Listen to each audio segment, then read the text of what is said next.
ಇಂದನೇ market ಕೆಳಗೆ ಬಿಡಬೇಕು, ಇದು ಬಿಟ್ಬಿಡಿ. ಇದನ್ನ ನಿಮ್ ತಲೆಯಿಂದ ಯಾವಾಗ ಬಿಡ್ತೀರಾ 100% ನೀವು ಮಾರ್ಕೆಟ್ ಅಲ್ಲಿ ಸ್ಟೇ ಆಗ್ತೀರಾ. ನಮಸ್ಕಾರ ವೀಕ್ಷಕರೇ, ಟ್ರೇಡರ್ ದುನಿಯಾಗೆ ಸ್ವಾಗತ. ನಾನು ಸಂತೋಷ್. ವೀಕ್ಷಕರೇ, ಈ ವಿಡಿಯೋದಲ್ಲಿ ನಾನು ನಿಮಗೆ ಟ್ರೇಡಿಂಗ್ ಮೈಂಡ್ ಸೆಟ್ ಬಗ್ಗೆ ಕೆಲವೊಂದು ಇಂಪಾರ್ಟೆಂಟ್ ಟಿಪ್ಸ್ ಗಳನ್ನ ಕೊಡ್ತೇನೆ. ವಿಡಿಯೋನ ಸಂಪೂರ್ಣ ನೋಡಿ.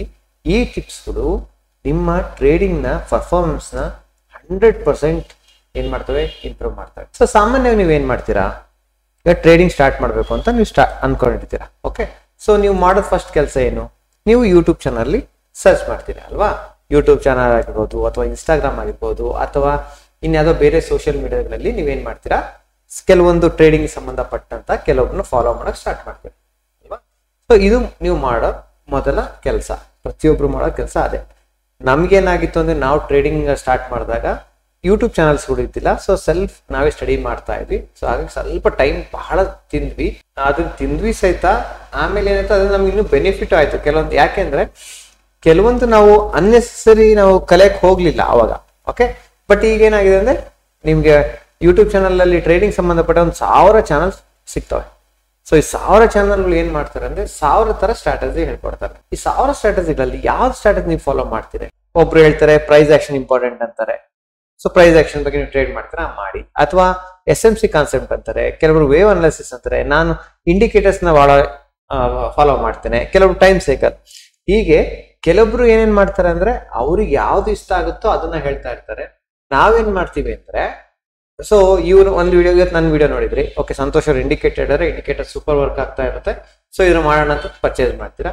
ಅದು ಒಂದ್ ದಿವಸ ಏನಾಗುತ್ತೆ, ಲಾಸ್ ಮಾಡುತ್ತೆ ಇಂಡಿಕೇಟರ್. ನಂತರ ಏನ್ ಮಾಡ್ತೀರಾ, ಇದು ಸರಿ ಇಲ್ಲ ಬಿಡ್ತೀರಿ. ನಂತರ ಬೇವ್ ಅನಾಲಿಸಿಸ್ ಹತ್ರ ಅಥವಾ SMC ಹೋಗ್ತೀರಾ, ಅಥವಾ ಪ್ರೈಸ್ ಆಕ್ಷನ್. ಈಗ ಚೇಂಜ್ ಆಗ್ತಾ ಹೋಗ್ತೀರಿ ಹೊರತು ನೀವು ಒಂದಕ್ಕೆ ಸ್ಟಿಕ್ಕನ್ ಆಗಲ್ಲ. ಸೊ ಹಾಗಾಗಿ ಇನ್ನು ಮುಂದೆ ಯಾವುದೇ ಕಾರಣಕ್ಕೂ ನೀವು ಚೇಂಜಸ್ ಮಾಡಕ್ ಹೋಗ್ಬೇಡಿ. ಯಾಕೆ ಅಂದ್ರೆ, ನಿಮ್ಮ ಟ್ರೇಡಿಂಗ್ ಅಲ್ಲಿ ನಿಮ್ಮ ಸ್ಟ್ರಾಟಜಿಗೆ ವರ್ಕ್ ಇರೋದು ಕೇವಲ 10%. ಇನ್ನ 90% ವರ್ಕ್ ಆಗೋದು ಮೈಂಡ್ ಸೆಟ್ ಮೂಲಕ. ನೀವು ಟ್ರೇಡಿಂಗ್ ಅಲ್ಲಿ ಫುಲ್ ಟೈಮ್ ನೀವು ಟ್ರೇಡರ್ ಆಗ್ಬೇಕು, ಅಥವಾ ಟ್ರೇಡಿಂಗ್ ನಾನು ಕರಿಯರ್ ಆಗಿ ತಗೋಬೇಕು ಅಂತ ಯಾರು ಇರ್ತೀರಿ, ನಿಮ್ಮ ಮೈಂಡ್ ಸೆಟ್ ಗಳನ್ನ ಏನ್ ಮಾಡ್ತೀರಾ, ಇಂಪ್ರೂವ್ ಮಾಡ್ಕೊಳ್ಳಿ. ಫಸ್ಟ್ ಜಸ್ಟ್ ನೀವೇ ಕಾಮೆಂಟ್ ಮಾಡಿ. ನೀವೀಗ ಯೂಟ್ಯೂಬ್ ಚಾನಲ್ಗೆ ಹೋಗ್ತೀರಲ್ವಾ, ನೀವು ಯೂಟ್ಯೂಬ್ ಚಾನಲ್ಗೆ ಹೋಗ್ತೀರಿ, ಸರ್ಚ್ಗೆ ಹೋಗ್ತೀರಾ. ನೀವು ಸರ್ಚ್ ಅಲ್ಲಿ ಏನ್ ಮಾಡ್ತೀರಿ, ಸಾಮಾನ್ಯವಾಗಿ ಸರ್ಚ್ ಅಲ್ಲಿ ಏನ್ ಮಾಡ್ತೀರಿ ಸರ್, ನೀವು ಝೀರೋ ಲಾಸ್ ಸ್ಟ್ರಾಟಜಿ ಹುಡುಕ್ತೀರಾ. ಓಕೆ, ಝೀರೋ ಲಾಸ್ ಸ್ಟ್ರಾಟಜಿ ಇದೆಯಾ, ಇದು ಆಪ್ಷನ್ ಬೈಯಿಂಗ್ ಸ್ಟ್ರಾಟಜಿ ಇದೆಯಾ, ರೈಟ್? ಇದಂತ ನೀವು ಹುಡುಕೋದು. ನೀವೇನ್ ಮಾಡ್ತೀರಾ, ಒಂದು ಝೀರೋ ಲಾಸ್ ಸ್ಟ್ರಾಟಜಿ ಅಂತ ಹುಡುಕ್ತೀರಿ. ಸೊ ಅದಾದ್ಮೇಲೆ ಏನಾಗುತ್ತೆ, ಯೂಟ್ಯೂಬ್ ಸಹಿತ ಆ ಝೀರೋ ಲಾಸ್ ಸ್ಟ್ರಾಟಜಿ ಸಂಬಂಧಪಟ್ಟಿದ್ದು ಎಷ್ಟು ವಿಡಿಯೋಸ್ ಇದಾವೆ ಅದನ್ನ ನಿಮ್ಗೆ ರೆಕಮೆಂಡ್ ಮಾಡ್ಕೊಂತ ಬರುತ್ತೆ ಅಲ್ವಾ. ಅಥವಾ ಆಪ್ಷನ್ ಬೈಯಿಂಗ್ ನೋಡ್ತೀರಾ, ಸೊ ಆಪ್ಷನ್ ಬೈಯಿಂಗ್ ಸಂಬಂಧಪಟ್ಟಿದ್ದು ಏನೇನ್ ಸಿಗುತ್ತೆ ಅದು ರೆಕಮೆಂಡ್ ಮಾಡ್ತಾ ಬರುತ್ತೆ. ಅದು ತಪ್ಪಲ್ಲ, ನೀವೇನ್ ಕೇಳ್ತೀರಾ ಅದು ಕೊಡುತ್ತೆ ತಾನೆ. ಅದೇ ರೀತಿ ನೀವೇನ್ ಸರ್ಚ್ ಮಾಡ್ಬೇಕು ಗೊತ್ತಾ, ಇದು ಮೈಂಡ್ ಸೆಟ್ ನ ಹೇಗೆ ಇಂಪ್ರೂವ್ ಮಾಡೋದನ್ನ ನೀವು ಸರ್ಚ್ ಮಾಡಿದಿರಾ ಇದುವರೆಗೂ? ಯೂಟ್ಯೂಬ್ ಅಲ್ಲಿ ಮೈಂಡ್ ಸೆಟ್ ನ ನಾವು ಹೇಗೆ ಡೆವಲಪ್ ಮಾಡ್ಕೋಬೇಕು, ಅದು ಟ್ರೇಡಿಂಗ್ ಮೈಂಡ್ ಸೆಟ್ ನ ಅನ್ನೋದನ್ನ ನೀವು ಸರ್ಚ್ ಮಾಡಿದ್ದೀರಾ ಇದುವರೆಗೂ? ಸರ್ಚ್ ಮಾಡಿದ್ರೆ ಎಸ್ ಅಂತ ಮಾಡಿ, ಯಾವ ಒಂದು ವಿಡಿಯೋ ನಿಮ್ಗೆ ಇಷ್ಟ ಆಗಿದೆ ಅದನ್ನ ನನಗೆ ಕಾಮೆಂಟ್ ಅಲ್ಲಿ ಮಾಡಿ, ನಾನು ಅದ್ರ ಬಗ್ಗೆ ವಿಡಿಯೋ ಮಾಡ್ಕೊಡ್ತೇನೆ. ಓಕೆ, ಬಟ್ ಇನ್ನು ಮುಂದೆ ನೀವೇನ್ ಸರ್ಚ್ ಮಾಡ್ಬೇಕು ಅಂದ್ರೆ, ನೋಡಿ, ನಿಮ್ಮ ಟ್ರೇಡಿಂಗ್ ಜರ್ನಿಯಲ್ಲಿ ಇಂಪಾರ್ಟೆಂಟ್ ನಾವು ಕೊಡ್ತಿರೋ ಸ್ಟ್ರಾಟಜಿ 10% ನೀವು ಯಾವ್ದಾರ ಸ್ಟ್ರಾಟಜಿ ಯೂಸ್ ಮಾಡ್ಕೊಳ್ಳಿ ಸರ್, ಬೇಡ ಅಲ್ಲ. ಬಟ್ ನಿಮ್ಗೆ ಇಂಪಾರ್ಟೆಂಟ್ 90% ಇರೋದು ಮೈಂಡ್ ಸೆಟ್. ಈ ಮೈಂಡ್ ಸೆಟ್ ನ ನೀವು ಡೆವಲಪ್ ಮಾಡ್ಕೋಬೇಕು. ಸರಿಯಾದ ಮೈಂಡ್ ಸೆಟ್ ನೀವು ಡೆವಲಪ್ ಮಾಡ್ಕೊಳ್ಳಿ, ನಿಮ್ಮ ಟ್ರೇಡಿಂಗ್ ಕೆರಿಯರ್ ಹೆಂಗ್ ಚೇಂಜ್ ಆಗುತ್ತೆ ನೋಡ್ಕೊಳ್ಳಿ. ಓಕೆ, ನೋಡಿ, ನನ್ನ ಲೈಫ್ ಅಲ್ಲಿ ಅಥವಾ ನನ್ನ ಟ್ರೇಡಿಂಗ್ ಜರ್ನಿಯಲ್ಲಿ ನಾನು ಝೀರೋನ 2-3 ಸಲ ಆಗಿದ್ದೀನಿ. ನನ್ನ ಅಕೌಂಟ್ ನ ಝೀರೋ ಮಾಡ್ಕೊಂಡಿದ್ದೀನಿ, ಆಯ್ತಾ. ಅದಾದ್ಮೇಲೆ ಮತ್ತೆ ಹೊಸದಿಂದ ಕಲ್ತು ನಿಧಾನಕ್ಕೆ ಒಂದ್ ಪೀಕ್ ವರ್ಗು ಹೋಗಿದ್ದೆ. ಮತ್ತೆ ಏನಾಯ್ತು, ಪೀಕ್ ಇಂದ ಮತ್ತೆ ಝೀರೋಗೆ ಬಂದೆ. ರೀಸೆಂಟ್ಲಿ ಬಂದೆ. ನಾನು ಬಹಳ ದೂರ ಇಲ್ಲ, ನಾನು ವಿಡಿಯೋ ಮಾಡ್ತಿರೋದು ನೋಡಿ 25/7/2025 ಆಯ್ತಾ. ಓಕೆ, ನಾನು ಪೀಕ್ ಅಲ್ಲಿ ಇದ್ದೆ. ನಾನು ನನ್ನ ಟ್ರೇಡಿಂಗ್ ಜರ್ನಿಯಲ್ಲಿ ಪೀಕ್ ಅಲ್ಲಿ ಇದ್ದವನು 2025 ಮತ್ತೆ ಝೀರೋಗೆ ಬಂದೆ. ನಾನು ಅಷ್ಟು ಲಾಸ್ ಮಾಡ್ಕೊಂಡೆ. ಬಟ್ ಈಗ ಏನ್ ಮಾಡ್ತಾ ಇದ್ದೀನಿ, ಒಂದು ಸರಿಯಾದ ಮೈಂಡ್ ಸೆಟ್ ಇಟ್ಕೊಂಡು ಈಗ ನಿಧಾನಕ್ಕೆ ಮತ್ತೆ ಅಂಬೆಗಾಲ ಹಿಡ್ಕೊಂತ ಹೋಗ್ತಾ ಇದ್ದೀನಿ. ಹಾಗಾಗಿ ನೀವು ಸಹಿತ ಈ ತಪ್ಪು ಮಾಡಬೇಡಿ, ಈ ಸ್ಟ್ರಾಟಜಿನ ಹುಡ್ಕಕ್ ಹೋಗ್ಬೇಡಿ. ನಿಮ್ಮ ರೈಟ್ ಮೈಂಡ್ ಸೆಟ್ ನ ಡೆವಲಪ್ ಮಾಡ್ಕೊಳಕ್ಕೆ ಕಾನ್ಸಂಟ್ರೇಟ್ ಮಾಡಿ. ಸೊ ನಾವು ಹೇಗೆ ಸರಿಯಾದ ಮೈಂಡ್ ಸೆಟ್ ನ ಬೆಳೆಸ್ಕೋಬಹುದು, ಸೊ ಅದಕ್ಕೆ ಕೆಲವೊಂದು ಟಿಪ್ಸ್ ಕೊಡ್ತೀನಿ. ಸೊ ಒಂದು 10 ಟಿಪ್ಸ್ ಇದಾವೆ, ಅದನ್ನ ಫಾಲೋ ಮಾಡಿ. ಒಂದು, ಡಿಸಿಪ್ಲಿನ್ ಓವರ್ ಎಮೋಷನ್ ಅಂತ ಇದೆ. ಏನು? Stick to your strategy no matter how tempting or scary the market feels. Emotional decisions are costly. ಇದರರ್ಥ ಏನು? ನೀವೊಂದು ಏನೋ ಸ್ಟ್ರಾಟಜಿನ ಫಾಲೋ ಮಾಡ್ತಾ ಇದ್ದೀರಾ. ಓಕೆ, XYZ ನೀವು ಪ್ರೈಸ್ ಆಕ್ಷನ್ ಫಾಲೋ ಮಾಡ್ತಾ ಇದ್ದೀರಾ. ನೀವು ಪ್ರೈಸ್ ಆಕ್ಷನ್ ಪ್ರಕಾರ ಏನ್ ಹೇಳುತ್ತೆ ಅದನ್ನಷ್ಟೇ ಫಾಲೋ ಮಾಡಿ. ಒಂದ್ಸಲ ಪ್ರೈಸ್ ಆಕ್ಷನ್ ಅಲ್ಲಿ ಏನಾಗಿರುತ್ತೆ ಗೊತ್ತಾ? ಮಾರ್ಕೆಟಿಂಗ್ ಬಂದು ಹಿಂಗ್ ಹೋಗ್ತಾ ಇರ್ತಾನೆ, ಇಲ್ಲಿ ಸಪೋರ್ಟ್ ತಗೊಂಡಿರ್ತಾರೆ. ನೀವೇನ್ ಮಾಡ್ತೀರಾ ಅಲ್ಲಿ? ಇದು ನಿಮ್ ಪ್ಲಾನ್ ಇರುತ್ತೆ ಆಕ್ಚುಲಿ. ಬಟ್ ಏನಾಗುತ್ತೆ, ಇಲ್ಲೇನೋ ನೋಡ್ತಿರ್ತೀರಿ ಹಿಂದ್ಗಡೆ, ಅಯ್ಯೋ ಇಲ್ಲೊಂದು ದೊಡ್ಡ ಸಪೋರ್ಟ್ ಇದೆ, ಇಲ್ಲೇ ರೆಸಿಸ್ಟೆನ್ಸ್ ಇದೆ, ಸೊ ಮಾರ್ಕೆಟ್ ಇಲ್ಲಿ ರಿವರ್ಸಲ್ ಬರ್ತಾನೆ ಇಲ್ಲ, ಅಥವಾ ಇಲ್ಲಿ ನಾನು ಫಿಬೋನಾಸಿ ಹಾಕ್ತೀನಿ, ಫಿಬೋನಾಸಿ 61% ಬಂದಿಲ್ಲ, ನಾನು ಎಂಟ್ರಿ ಮಾಡ್ಕೊಳಲ್ಲ. ಈ ತರ ನಿಮ್ಮ ಕನ್ಫ್ಯೂಷನ್ಸ್ ಮಾಡ್ಕೋಬೇಡಿ. ಸ್ಟ್ರಿಕ್ಟ್ ಒಂದ್ ಸ್ಟ್ರಾಟಜಿನ ಫಿಕ್ಸ್ ಮಾಡ್ಕೊಳ್ಳಿ. ನಾನು ಈ ಸ್ಟ್ರಾಟಜಿನ ಇದನ್ನೇ ಫಾಲೋ ಮಾಡೋದು. ಒಂದ್ ಸೆಟ್ ಆಫ್ ರೂಲ್ಸ್ ಮಾಡ್ಕೊಳ್ಳಿ. ನನ್ನ ಎಂಟ್ರಿ ಪಾಯಿಂಟ್ ಏನು, ನನ್ನ ಎಕ್ಸಿಟ್ ಪಾಯಿಂಟ್ ಏನು, ನನ್ನ ಸ್ಟಾಪ್ ಲಾಸ್ ಏನು. ನೋಡಿ, ನಿಮ್ಮ ಅನಲೈಸಿಸ್ ಇರುತ್ತಲ್ಲ ಮಾರ್ಕೆಟ್, ನೀವು ಮಾರ್ಕೆಟ್ ಅಲ್ಲಿ ಏನ್ ಅನಲೈಸಿಸ್ ಮಾಡ್ತಿರಲ್ಲ ಆ ಅನಲೈಸಿಸ್ ನಿಮ್ಮ ಎಂಟ್ರಿ ಮಾಡೋವರೆಗೂ ಮಾತ್ರ ಇರಬೇಕು. ಒನ್ಸ್ ನೀವು ಮಾರ್ಕೆಟ್ ಅಲ್ಲಿ ಎಂಟ್ರಿ ಮಾಡಿದ್ರಿ ಅಂದ್ರೆ ನೀವು ಯಾವುದೇ ಕಾರಣಕ್ಕೂ ಅನಲೈಸಿಸ್ ಮಾಡಬಾರ್ದು. ನಿಮ್ಮ ಸ್ಟಾಪ್ ಲಾಸ್ ನಿಮ್ಗೆ ಗೊತ್ತಿರಬೇಕು, ನಿಮ್ಮ ಟಾರ್ಗೆಟ್ ಗೊತ್ತಿರಬೇಕು. ಅದು ಬಿಟ್ಕೊಂಡು ಮತ್ತೆ ನಾನು ಎಂಟ್ರಿ ಮಾಡಾದ್ಮೇಲೆ ಓ ಇಲ್ಲ ಇಲ್ಲ ಈ ಇಂಡಿಕೇಟರ್ ಹೆಂಗ್ ಹೇಳುತ್ತೆ, ಈ ಇಂಡಿಕೇಟರ್ ಈ ತರ ಹೇಳುತ್ತೆ, ಆ ತರ ಮಾಡಕ್ ಹೋಗ್ಬಾರ್ದು. ನೀವೇನು ಸ್ಟ್ರಾಟಜಿ, ಯಾವ ಒಂದು ಸ್ಟ್ರಾಟಜಿ ಮೇಲೆ ವರ್ಕ್ ಮಾಡ್ತೀರಿ ಆ ಸ್ಟ್ರಾಟಜಿ ಏನ್ ಹೇಳುತ್ತೆ ಅದ್ರ ಪ್ರಕಾರ ಕೇಳ್ಕೊಂತ ಹೋಗಿ. ಅಂಡ್ ಎಮೋಷನಲ್ ಡಿಸಿಷನ್ಸ್ ಯಾವುದೇ ಕಾರಣಕ್ಕೂ ಮಾಡಕ್ ಹೋಗ್ಬೇಡಿ. ಎಮೋಷನಲ್ ಡಿಸಿಷನ್ ಏನು? ಇಲ್ಲ ಇಲ್ಲ ಇಲ್ಲ ಇಲ್ಲಿಂದ ಹೋಗುತ್ತೆ, ಇಲ್ಲ ಅವ್ನು ಸಂತೋಷ ಹೇಳ್ಬಿಟ್ಟ ಇಲ್ಲಿಂದ ಮಾರ್ಕೆಟ್ ಮೇಲೆ ಹೋಗುತ್ತೆ, ಎಲ್ಲ ಇಲ್ಲ ಕೆಳಗಡೆ ಬರುತ್ತೆ, ಪುಟ್ ಆಪ್ಷನ್ ಬೈ ಮಾಡು. ಈ ತರ ಎಮೋಷನಲ್ ಯಾರಿಗೂ ಎಮೋಷನಲ್ ಫೂಲ್ ಆಗ್ಬೇಡಿ, ಆಯ್ತಾ? ಎರಡನೇದಾಗಿ ಪೇಷನ್ಸ್ ಪೇಸ್ ಅಂತ ನೋಡಿ. ಬಹಳಷ್ಟು ವಿಷಯಗಳು, not every day is A trading day. ಪ್ರತಿ ದಿವಸ ನಿಮ್ ಟ್ರೇಡಿಂಗ್ ಡೇ ಇರಲ್ಲ. ಟ್ರೇಡಿಂಗ್ ಓಪನ್ ಆಗುತ್ತೆ, ದಿನ ಇರುತ್ತೆ ಮಾರ್ಕೆಟ್. ದಿನ ಮಾರ್ಕೆಟ್ ನಮ್ದು 9:15 3:30 ಮಟ್ಟ ಇದ್ದೇ ಇರುತ್ತಲ್ವಾ. ಒಂದ್ ದಿವಸ ಕ್ಲೋಸ್ ಆಗಲ್ಲ, ಸೋಮವಾರ ಶುಕ್ರವಾರ ಯಾವ್ದೋ ಹಾಲಿಡೇಸ್ ಇದ್ರೆ ಕ್ಲೋಸ್ ಆಗಿರುತ್ತೆ. ನೀವೇನ್ ಮಾಡ್ಬೇಕು, ನಿಮ್ಮ ಸರಿಯಾದ ಸೆಟಪ್ ಸಿಗೋವರೆಗೂ ನೀವು ಟ್ರೇಡ್ ಮಾಡಬಾರ್ದು. ಅವತ್ತು ನಿಮ್ಗೆ ಏನು ಸೆಟಪ್ ಸಿಗ್ಲಿಲ್ಲ ಅದನ್ನ ಟ್ರೇಡ್ ಮಾಡಕ್ಕೆ ಹೋಗ್ಬೇಡಿ, ಆರಾಮ್ ಸೇರಿ. ಬಹಳ ಪೇಷನ್ಸ್ ಇಂಪಾರ್ಟೆಂಟ್. ಕೆಲವೊಂದ್ಸಲ ನಾವೇನ್ ಮಾಡ್ತೀವಿ, ನಮ್ಗೆ ಎಂಟ್ರಿನೇ ಇರಲ್ಲ ಅಲ್ಲಿ, ಬಟ್ ಏನ್ ಮಾಡ್ತೀರಿ, ಏನೋ ಕಮಿಟ್ಮೆಂಟ್ ಮಾಡ್ಕೊತೀವಿ, ನಾವು ಇವತ್ತು ಇಷ್ಟು ದುಡಿಬೇಕು, ನಮ್ದು ಇಷ್ಟು ಟಾರ್ಗೆಟ್ ಇದೆ. ಈ ತರ ಏನ್ ಮಾಡ್ತೀರಿ, ನೀವು ಎಮೋಷನಲಿ ಹೋಗ್ಬಿಟ್ಟು ನಮ್ಮ ಸೆಟಪ್ ಸಿಕ್ಕಿರಲ್ಲ, ನೀವು ಟ್ರೇಡ್ ಮಾಡ್ತೀರಿ. ಇದನ್ನ ಬಿಟ್ಬಿಡಿ. ನಿಮ್ಮ ಸೆಟಪ್ ಏನ್ ಹೇಳುತ್ತೆ, ನಿಮ್ಮ ಸೆಟಪ್ ಎಲ್ಲಾ ಕಂಡೀಷನ್ಸ್ಗಳು ಮ್ಯಾಚ್ ಆದಾಗ ಏನ್ ಮಾಡ್ತೀರಾ, ನೀವು ಎಂಟ್ರಿ ಮಾಡ್ಕೊಳ್ಳಿ, ಆಯ್ತಾ? ಸೊ ನೀವೇನ್ ಮಾಡ್ಬೇಕು, ನಿಮ್ದೇ ಆದ ಒಂದು ಟೈಮ್ ಟೇಬಲ್ ಮಾಡ್ಕೊಳ್ಳಿ. ಅಂದ್ರೆ ನಾನು ಫಾರ್ ಎಕ್ಸಾಂಪಲ್ ನಾನು ಪ್ರೈಸ್ ಆಕ್ಷನ್ ಮೇಲೆ ಟ್ರೇಡ್ ಮಾಡ್ತೀನಿ. ಸೊ ಪ್ರೈಸ್ ಆಕ್ಷನ್ ಮೇಲೆ ನಂದು ಎಂಟ್ರಿ ಇರುತ್ತೆ, ಸೊ ನಂದು ಎಕ್ಸಿಟ್ ಸಹಿತ ಅದ್ರ ಪ್ರಕಾರ ಇರುತ್ತೆ, ನನ್ನ ಸ್ಟಾಪ್ ಲಾಸ್ ಸಹಿತ ಅದ್ರ ಪ್ರಕಾರ ಇರುತ್ತೆ. ಓಕೆ, ಅಂಡ್ ನನ್ನ ಟೈಮ್ ಫ್ರೇಮ್ ಇರುತ್ತೆ. ನಾನು ಯಾವ್ದೋ ಒಂದು ಟೈಮ್ ಫ್ರೇಮ್ ಅಲ್ಲಿ ಟ್ರೇಡಿಂಗ್ ಮಾಡ್ಬೇಕು ಅಂತ ಇದ್ದೀನಿ, ಆ ಟೈಮ್ ಫ್ರೇಮ್ ಅಲ್ಲಿ ಅಷ್ಟೇ ಮಾಡ್ತೀನಿ. ಉದಾಹರಣೆಗೆ ನಾನು 5 ಮಿನಿಟ್ಸ್ ಮಾಡ್ತೀನಿ, 5 ಮಿನಿಟ್ಸೇ ನೋಡ್ತಾ ಇರಿ, 1 ನಿಮಿಷಕ್ಕೆ ಚೇಂಜ್ ಆಗ್ಬೇಡಿ. ಇಲ್ಲ ಸರ್ ನಾನು 15 ನಿಮಿಷದಲ್ಲಿ ನೋಡ್ತೀನಿ, 15 ನಿಮಿಷದಲ್ಲಿ ಏನಾಗಿದೆ ಮಾರ್ಕೆಟ್ ನೋಡ್ತೀನಿ, 5 ಮಿನಿಟ್ಸ್ ಅಲ್ಲಿ ನಾನು ಎಂಟ್ರಿ ತಗೊಳ್ತೀನಿ, ನೋ ಪ್ರಾಬ್ಲಮ್. ಇದು ಒಂದು ಸೆಟ್ ಆಫ್ ರೂಲ್ಸ್ ಮಾಡ್ಕೊಳ್ಳಿ, ಆ ರೂಲ್ಸ್ ನ ಫಾಲೋ ಮಾಡಿ, ಆಯ್ತಾ? ಥರ್ಡ್ ಒನ್, ಈಗ ಅಕ್ಸೆಪ್ಟ್ ದ ಲಾಸಸ್ ಗ್ರೇಸ್ಫುಲಿ. ನೋಡಿ, losses are the part of the game. Treat them as A business expenses, not personal failure.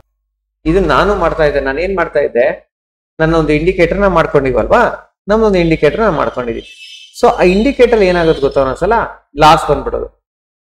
ಆ ಇಂಡಿಕೇಟರ್ ಅಲ್ಲಿ ಲಾಸ್ ಬಂದ್ಬಿಡೋದು. ನನಗೆ ಹೆಂಗೆ ಮನ್ಸು ಬೇಜಾರಾದ್ರೆ, ಅಯ್ಯೋ ಇವತ್ತು ಲಾಸ್ ಕೊಟ್ಬಿಟ್ನಲ್ಲ ಅಂತ ಆ ಇಂಡಿಕೇಟರ್ ಬಿಟ್ಟು ಬೇರೆ ಇಂಡಿಕೇಟರ್ ಹೋಗ್ಬೋದು, ಅಥವಾ ಬೇರೆ ಸ್ಟ್ರಾಟಜಿ ಮಾಡಕ್ ಹೋಗೋದು. ಆ ಇಂಡಿಕೇಟರ್ ಏನ್ ಮಾಡೋದು, ಕೆಲವೊಂದು ಮಾಡಿಫೈ ಮಾಡೋದು, ಈ ತರ ಎಲ್ಲ ಮಾಡಿ ಬೇಜಾರಾಗೋದು. ಬಟ್ ನಾನು ಈಗೇನ್ ಮಾಡ್ತಾ ಇದೀನಿ ಅಂದ್ರೆ, ಓಕೆ ನಾನೊಂದು ಇಂಡಿಕೇಟರ್ ಮೇಲೆ ಎಂಟ್ರಿ ಮಾಡ್ತೀನಿ ಅಂತ ಅನ್ಕೊಳ್ಳಿ ಎಕ್ಸಾಂಪಲ್. ಅಲ್ಲಿ ನನ್ ಲಾಸ್ ಬಂತು. ಓಕೆ, ಲಾಸ್ ನಾನು ಗೌರವದಿಂದ ಏನ್ ಮಾಡ್ಕೊಂತೀನಿ, ಇಸ್ಕೊಂತೀನಿ. ಓಕೆ, ಇದು ನನ್ನ ಇಂಡಿಕೇಟರ್ ಲಾಸ್ ಕೊಟ್ಟಿರೋದು.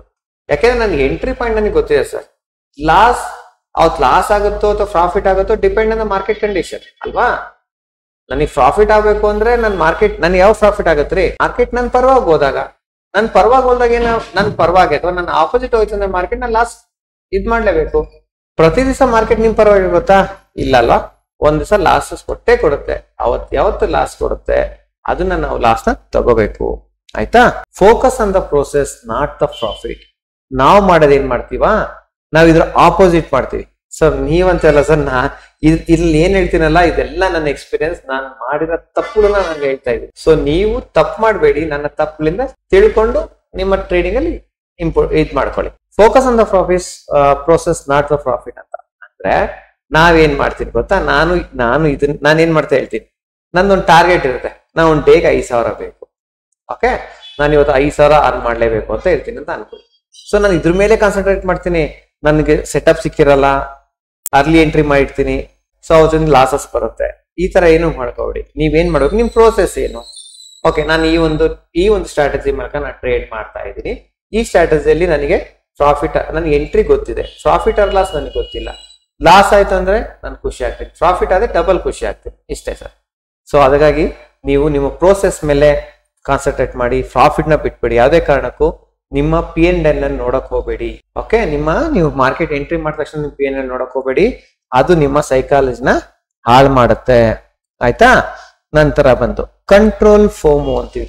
ಫೋಮೋ ಅಂದ್ರೆ ಏನು? Fear of missing out. Fear of missing out ಯಾವಾಗ ಆಗುತ್ತೆ? ಫಾರ್ ಎಕ್ಸಾಂಪಲ್, ನಾನು ವಿಡಿಯೋ ಮಾಡ್ತಿರೋದು ಯಾವಾಗ್ರೆ 25/7 ಅಂತ ಹೇಳ್ತೀನಲ್ಲ. ಸೊ ಇದಕ್ಕೂ ಹಿಂದೆ ಏನಾಗುತ್ತಾ, ಅಬ್ಸರ್ವ್ ಮಾಡಿ, ಎಟರ್ನಲ್ ಶೇರ್ ಇದೆ.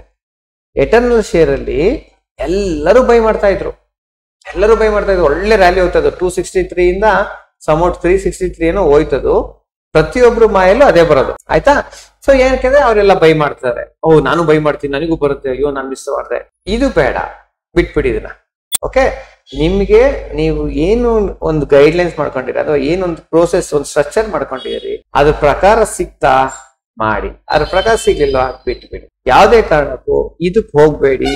ಓಕೆನಾ? Next, master risk management. ಇದೇ ಸರ್ ಇಂಪಾರ್ಟೆಂಟ್. ಇದು ಇಂಪಾರ್ಟೆಂಟ್ ಅಂದ್ರೆ ಬಹಳ ಬಹಳ ಬಹಳ ಇಂಪಾರ್ಟೆಂಟ್ ಇದು. Okay, never risk more than 1 or 2% of your capital on A single trade. Protecting capital is mind set, not the math. ನೋಡಿ, ಉದಾಹರಣೆಗೆ ನಿಮ್ದೊಂದು ಕ್ಯಾಪಿಟಲ್ 10,000 ಇರುತ್ತೆ ಅಂತ ಅನ್ಕೊಳ್ಳಿ. 10,000ಕ್ಕೆ 10% ಏನೋ 1,000, ಅಂದ್ರೆ 100 ರಿಂದ 200 ರೂಪಾಯಿ ಅಷ್ಟೇ ನೀವೇನ್ ಮಾಡಬೇಕು, ರಿಸ್ಕ್ ತಗೋಬೇಕು. ಸರ್, ಉದಾಹರಣೆಗೆ ನೀವು ಸೆನ್ಸೆಕ್ಸ್ ಅಲ್ಲಿ ಟ್ರೇಡ್ ಮಾಡ್ತೀರಿ ಅಂತ ಅನ್ಕೊಳ್ಳಿ. ನೀವು ಆಪ್ಷನ್ ಬೈಯರ್, ಸೆನ್ಸೆಕ್ಸ್ ಪ್ರೀಮಿಯಂ 300 ರೂಪಾಯಿ ಇರುತ್ತೆ, ಅಂದ್ರೆ 200 ಇಂಟು 6,000 ರೂಪಾಯಿ. ಕರೆಕ್ಟಾ? ಸೊ ನಾನು ಹೇಳ್ತೀನಿ 1 to 2% ಅಂದ್ರೆ ಎಷ್ಟಾಯ್ತು ಇದ್ರಲ್ಲಿ? ಬರೇ 60 ಅಥವಾ 120 ರೂಪಾಯಿ ರಿಸ್ಕ್ ಅಂತೀವಿ. ಅಂದ್ರೆ ಎಷ್ಟು? 6 ಪಾಯಿಂಟ್ಸ್ ವಾಪಸ್ ತಗೋಬೇಕಾ? ಸೊ ಹಾಗಾಗಿ ನೀವು ಸ್ವಲ್ಪ ಡಿಸೈಡ್ ಮಾಡಿ. ಹೆಂಗೆ ಡಿಸೈಡ್ ಮಾಡ್ತೀರಿ ಅಂದ್ರೆ, ನೋಡಿ, ನಿಮ್ಮ ಕ್ಯಾಪಿಟಲ್ 6,000, 10,000 ಕರೆಕ್ಟಾ? ನೀವು ಯೂಸ್ ಮಾಡಿರೋದು ಎಷ್ಟು? 6,000 ಕ್ಯಾಪಿಟಲ್. ಓಕೆ, ನಾವ್ ಇದಕ್ಕೆ ಮಾಡಿ 2% ಅಂದ್ರೆ ಎಷ್ಟು? 200 ರೂಪಾಯಿ. ಓಕೆ, ಸೊ 300 ರೂಪಾಯಿ ಅಂದ್ರೆ ನೀವು 10 ಪಾಯಿಂಟ್ ಸ್ಟಾಪ್ ಲಾಸ್ ತಗೋಬಹುದು. ಈ ತರ ಅಂತ ತಗೊಳ್ಳಿ. ಅಥವಾ ಬೇಡಪ್ಪ, ನೀವೇನ್ ಮಾಡ್ಬೇಕು, ರಿಸ್ಕ್ ಮ್ಯಾನೇಜ್ಮೆಂಟ್ ಇಂಪಾರ್ಟೆಂಟ್ ಮಾಡ್ಕೊಳ್ಳಿ.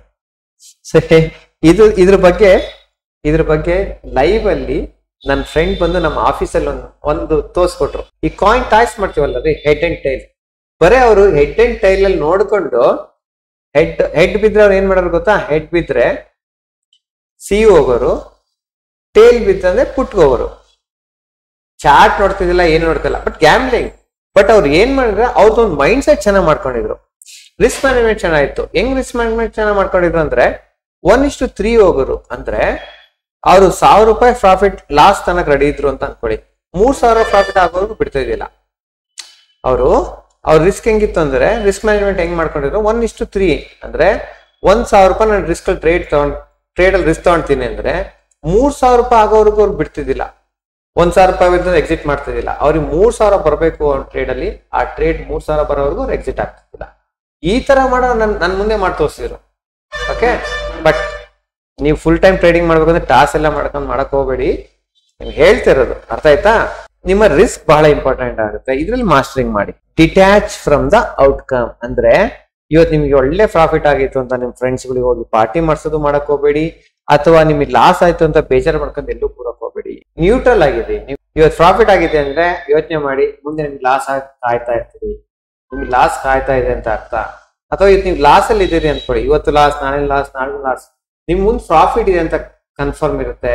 ಆದ್ರೆ ಸುಮ್ನೆ ಬ್ಲೈಂಡ್ ಆಗಿ ಮಾಡಬಾರ್ದು. ಕಾರಣಕ್ಕೂ ನಿಮ್ಗೆ ಗೊತ್ತಿರ್ಬೇಕು, ನಿಮ್ಮ ರಿಸ್ಕ್ ಮ್ಯಾನೇಜ್ಮೆಂಟ್ ನಿಮ್ಗೆ ಗೊತ್ತಿರ್ಬೇಕು. ನೋಡಿ, ನಾನು ಹೇಳ್ತೇನೆ 1:3 ಫಾಲೋ ಮಾಡಿದ್ರೆ ನೀವು 3 ಸಲ ಲಾಸ್ ಆಗಿ 1 ಸಲ ಪ್ರಾಫಿಟ್ ಆದ್ರೂ ನಿಮ್ಗೆ ಕಾಸ್ಟ್ ಅಲ್ಲಿ ಇರ್ತೀರಾ. ಕರೆಕ್ಟ್ ತಾನೆ? ಸೊ ಹಾಗಾಗಿ ಆ ರೀತಿ ನಿಮ್ಮ ಒಂದು ಸ್ಟ್ರಾಟಜಿನ ಅಥವಾ ನಿಮ್ಮ ಮೈಂಡ್ ಸೆಟ್ ನ ಬೆಳೆಸ್ಕೊಳ್ಳಿ. Adapt but don't overreact. Market conditions changes.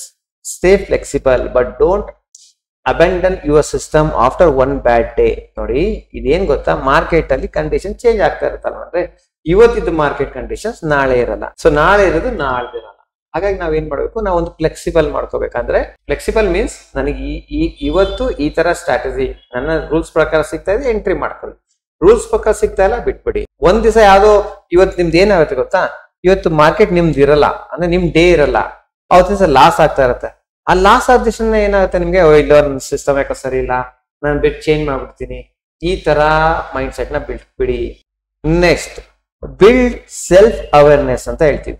ಏನು, ನಿಮ್ಮ ಮೆಂಟಲ್ ಟ್ರಿಗರ್ಸ್ ನೋಡ್ಕೊಳ್ಳಿ. ಅಂದ್ರೆ fear, greed, revenge trading, journaling help to track and improve. ಅಂದ್ರೆ ಸಾಮಾನ್ಯವಾಗಿ ಎಲ್ಲರಿಗೂ ಇರುತ್ತೆ ಸರ್, ಫಿಯರ್ ನನಗೂ ಇರುತ್ತೆ ಸರ್. ಮಾರ್ಕೆಟ್ ನಾನು ಇಷ್ಟು ವರ್ಷ ಎಕ್ಸ್ಪೀರಿಯನ್ಸ್ ಇದೆ, ನಾನು ಆಲ್ಮೋಸ್ಟ್ ಒಂದು 10 to 12 years ಎಕ್ಸ್ಪೀರಿಯನ್ಸ್ ಇದೆ ಮಾರ್ಕೆಟ್ ಅಲ್ಲಿ. ಆದ್ರೂ ನನಗೆ ಈಗೂ ಸಹಿತ ಫಿಯರ್ ಇದೆ.